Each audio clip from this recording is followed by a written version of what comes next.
This battle is all about close combat.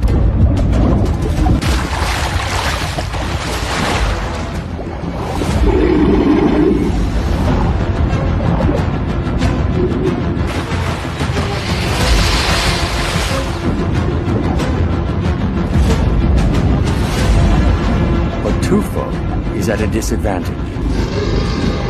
Underwater, he can barely see. He deploys another superpower. 24 weaponized whistles. So sensitive, they can feel the kill zone.